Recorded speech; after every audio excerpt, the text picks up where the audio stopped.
¿Y qué va a pasar cuando el dinero no esté? Vas a decir, no, este negocio no dio, te vas a salir y vas a ser parte del 85% de los negocios que duran 3 años. Y va a querer buscar otro negocio y va a volver en ese círculo vicioso, que así como está el círculo de la rata desempleado, también es el círculo de la rata del emprendedor, que cada 3 años quiere crear un negocio y nunca logra trascender porque no quiere crecer, no quiere dolor. Si el proyecto no está alineado con tu propósito, si lo que quieres hacer no te apasiona y no te enamoras del problema, mejor quédate como empleado.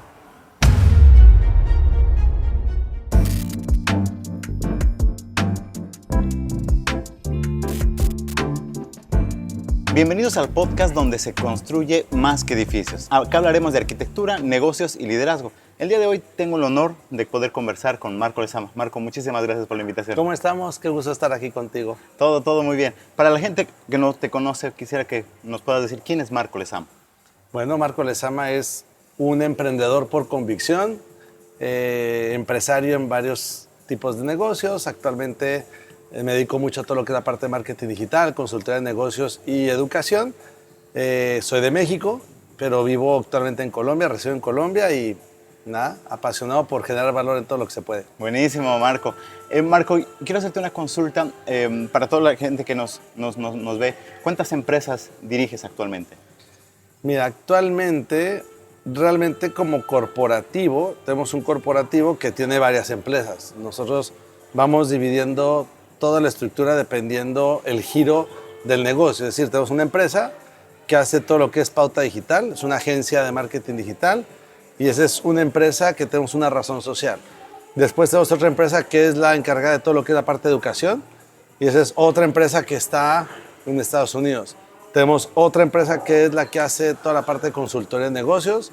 Tenemos una en Estados Unidos, tenemos otra en Colombia. Entonces, no es que sea una empresa, sino es como un corporativo. Wow. Son 5 empresas en total que manejamos diferentes líneas de negocio. Wow, me imagino que en todo este recorrido que has tenido, has debido tener mucha experiencia. ¿Cuántos años ya emprendiendo, querido Marco?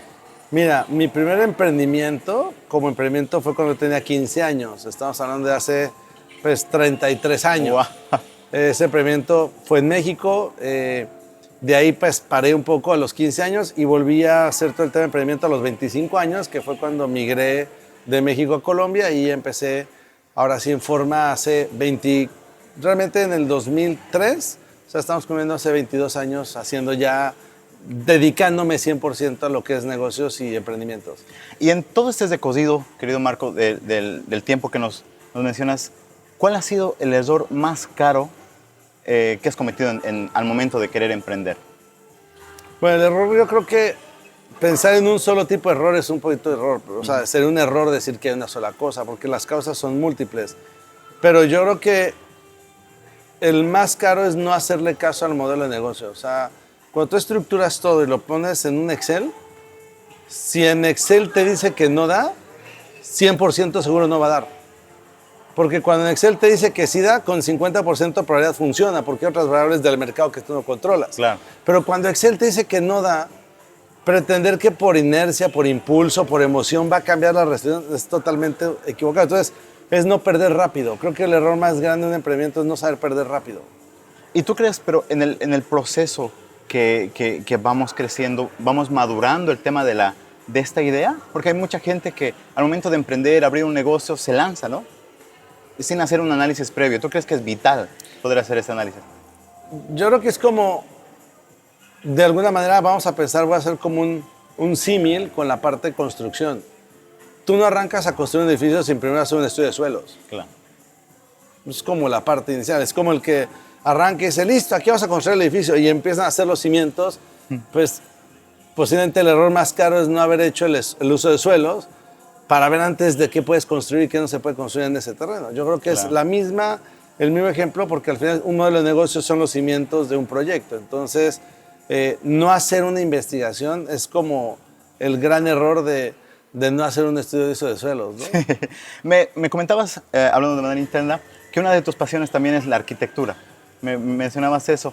Y yo tengo, hay una consulta y es una de las dudas que me nace, y es porque muchas veces pasa que las oficinas de arquitectura quedan muy chicas, tienden a quedar muy chicas y no tienen la visión de poder escalar.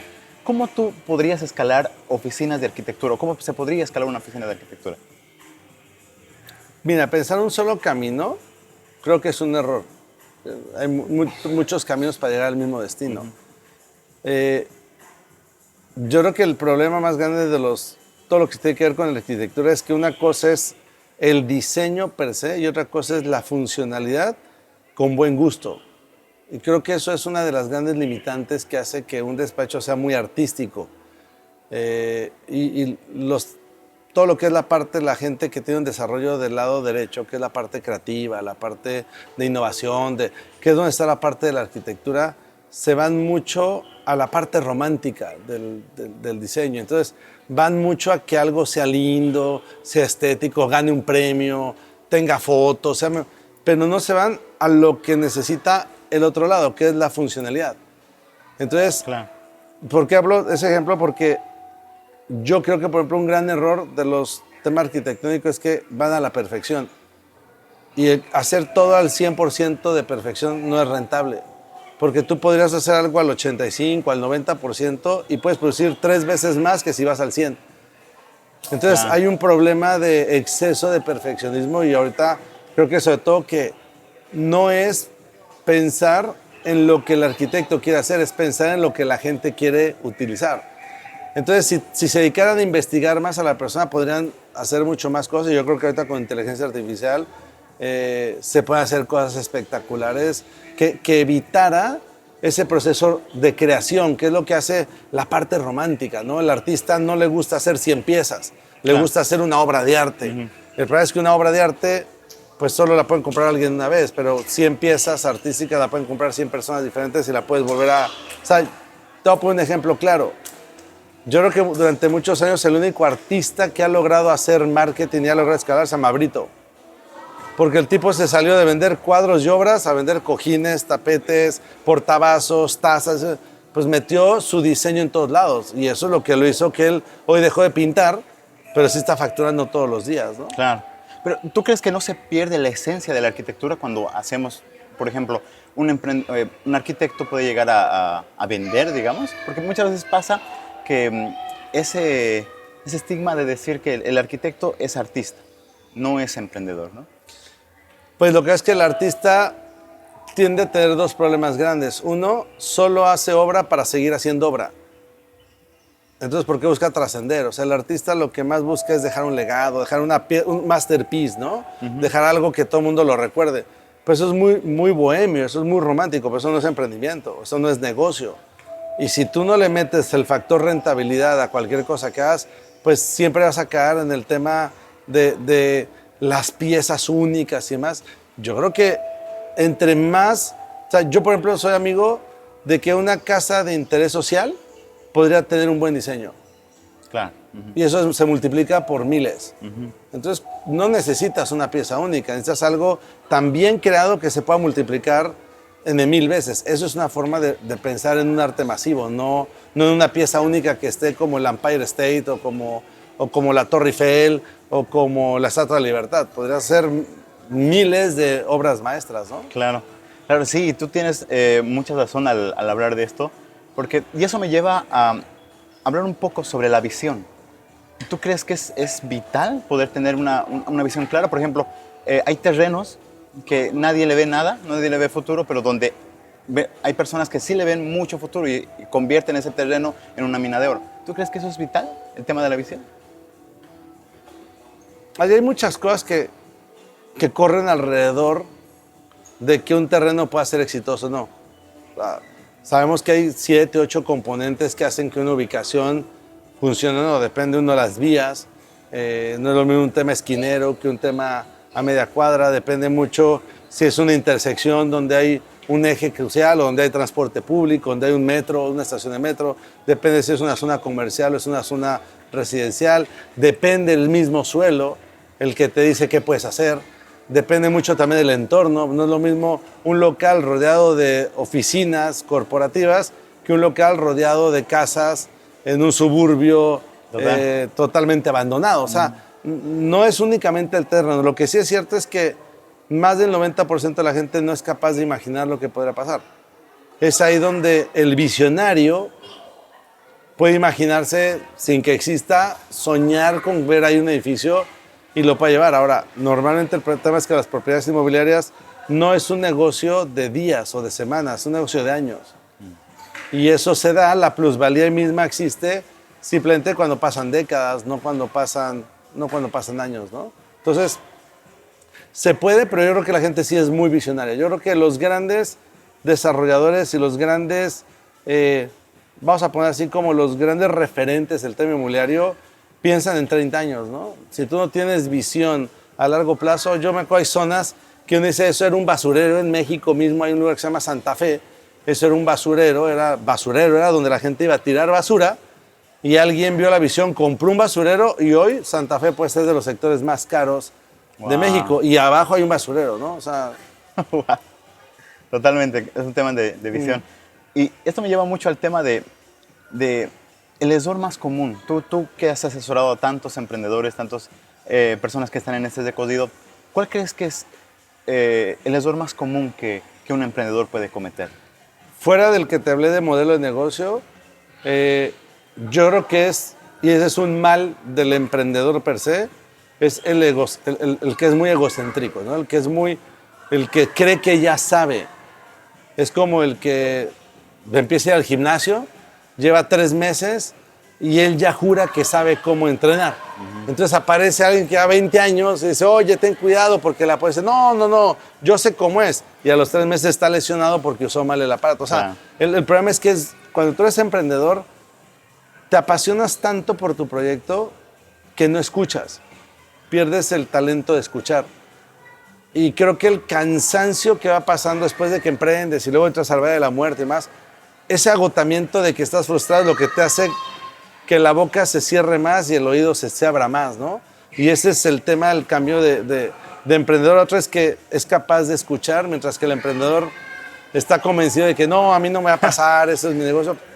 Y ese es el error, que no saber escuchar oportunamente, ¿no? Perfecto, querido Marco, muchas gracias. Quiero pasar un poco más a un tema que para mí es muy, muy especial. ¿Cómo influye tu fe en la toma de decisiones diarias que tú como empresario tienes que realizar? Esa pregunta es muy difícil, ¿no? Sí. ¿Cómo influye? Ojalá influyera más. O sea, siéndote muy franco, ojalá pudiera influir más, pero porque a veces se nos olvida que para cualquier decisión puedes pedir ayuda.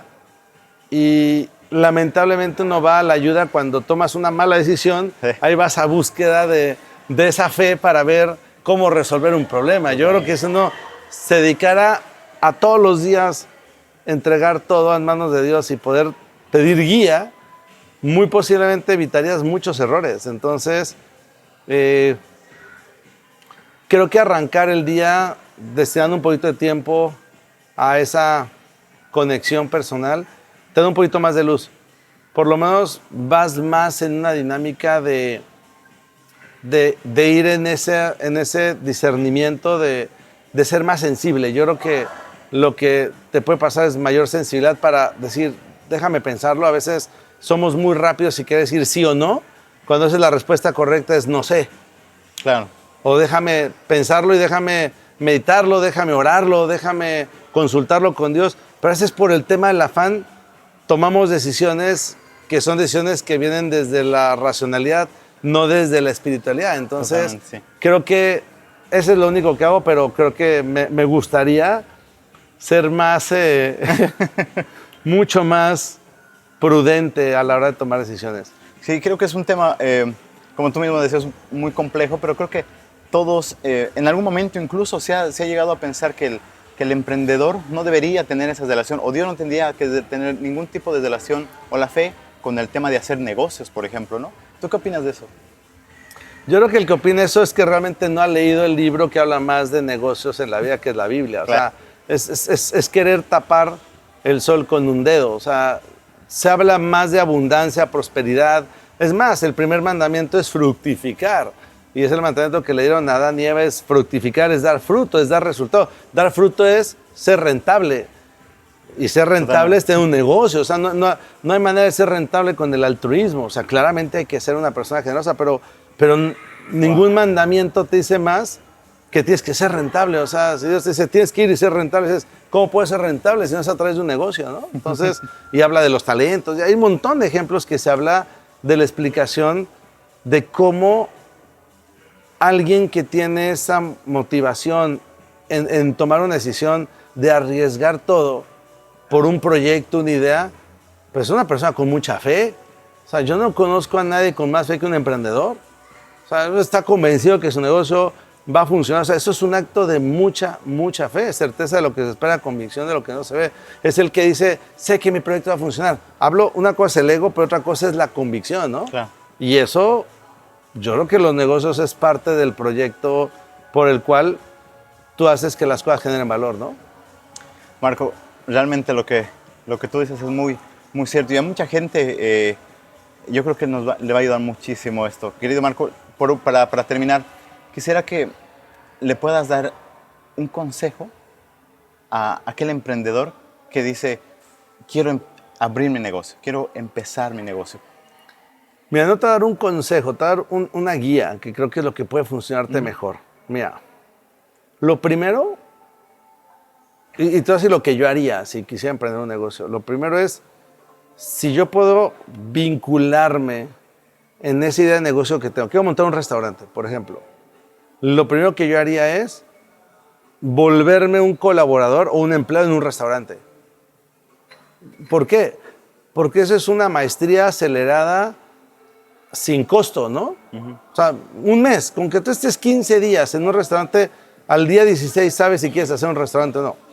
Porque a veces el que quiere hacer un restaurante nunca ha hecho un restaurante. Entonces, la pregunta es, no, quiero montar un restaurante porque ve un restaurante exitoso y cree que no.